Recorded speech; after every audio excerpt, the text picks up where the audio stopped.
quel est l'objectif de diminution de gaz à effet de serre du gouvernement du Québec d'ici 2030? Répète la question, je n'ai pas compris. Quel est l'objectif de diminution de gaz à effet de serre du gouvernement du Québec d'ici 2030?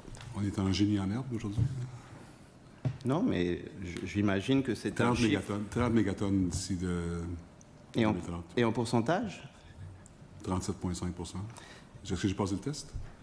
Non, je pense que c'est très important parce que l'avenir de la planète en dépend. Est-ce que vous pensez que le 37% 37,5% correspond aux balises qui ont été décrites par les rapports du GIEC pour pouvoir rester dans les limites du 1,5 degré d'augmentation de température mondiale?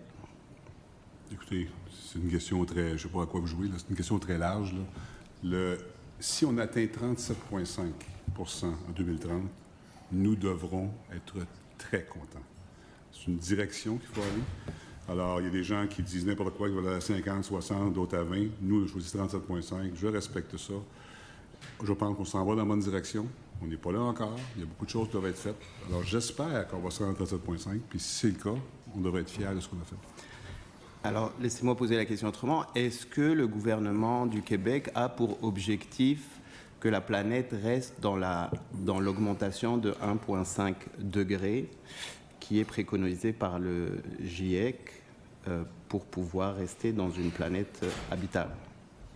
Nous avons comme objectif au gouvernement de faire notre contribution à la réduction des GES, basée sur le fait que nous sommes un des plus bas producteurs de GES en Amérique du Nord. On est un numéro 1, 2 ou 3. Les chiffres vont sortir bientôt.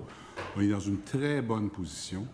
On a un plan économique vert du Québec qui vise 37,5% de baisse de gaz à effet de serre et on ne sait pas comment il s'insère dans une stratégie mondiale pour atteindre le 1,5, alors que c'est la question la plus importante qu'on a à gérer dans le siècle actuel d'un point de vue économique. Je ne sais pas quel jeu vous jouez, là, mais le bottom line, c'est que nos objectifs ont été établis par des gens qualifiés, objectifs qui sont loin d'être simples à respecter. On met tout en place pour y arriver. Et je pense qu'on commence comme ça et je suis très, très à l'aise avec ce que nous faisons. Je veux juste être clair, Monsieur le ministre, je joue à aucun jeu.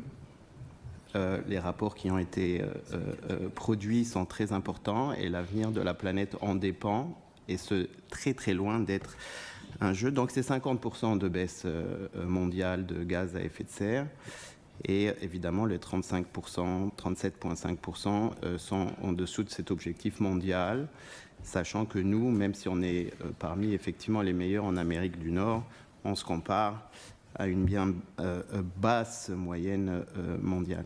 Est-ce que vous avez demandé dans les différents rapports, que ce soit à KPMG ou à McKinsey, comment est-ce que l'économie, justement, sur laquelle on doit tabler dans les prochaines années, permet d'atteindre les objectifs de gaz à effet de serre? Non, pas spécifiquement, parce que dans toutes nos attributions d'aide financière maintenant que nous avons au gouvernement, on regarde d'une part la réduction des GES et on regarde d'autre part l'augmentation de la productivité, qui sont les deux créneaux les plus importants pour le ministère de l'Économie. Donc, de facto, quand on a des politiques interventionnistes, la contribution à la réduction de GES est incorporée.